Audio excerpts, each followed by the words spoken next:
Have you ever tried to talk about money in English and felt stuck? You end up translating from your native language, word by word, and it sounds weird. Well, today you're going to learn exactly how native speakers actually talk about money.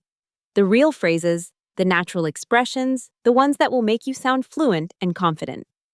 Hi, I'm here to help you speak more natural English. In the next few minutes, you'll learn 7 essential money phrases that Americans use every single day. These aren't textbook expressions. They're the real deal.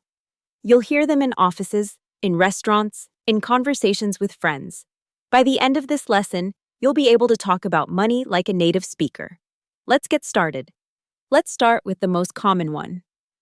When Americans want to say they have no money, they say, "I'm broke." Now, this doesn't mean you're actually broken. It's an idiom. It simply means you have no money right now, maybe because you spent it all, or you're waiting for your paycheck. For example, "I can't go out tonight, I'm broke until Friday." Or, "Let's stay home and cook, I'm broke this month."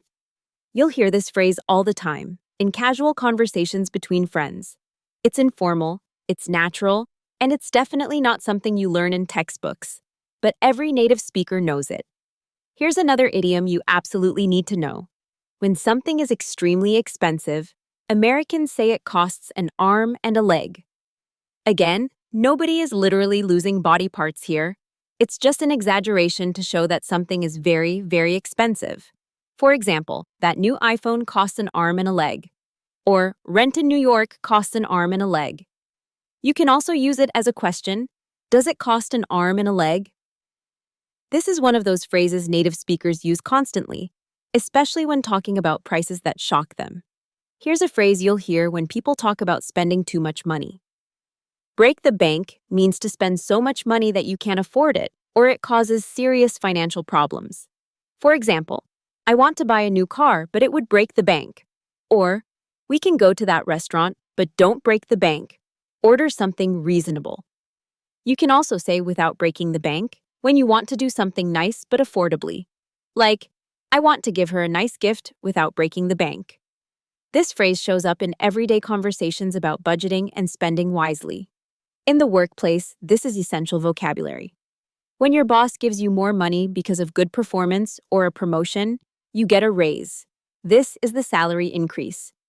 For example, "I finally got a raise after 3 years at the company." Or, "I'm asking my boss for a raise next month." The opposite is a pay cut, which means your salary goes down. These are professional words you absolutely need when talking about career and finances. You might also hear "ask for a raise" or "negotiate a raise." This vocabulary will help you sound professional and confident in English business conversations. Here's a fun verb that native speakers love to use. Splurge means to spend a lot of money on something, usually something you don't need but really want. It's more playful and informal than spend. For example, "I'm going to splurge on a nice dinner this weekend." Or, "She splurged on a designer handbag." You can also say splurge on something. Now, the general phrase is spend money on something. For example, "I spend money on coffee every day."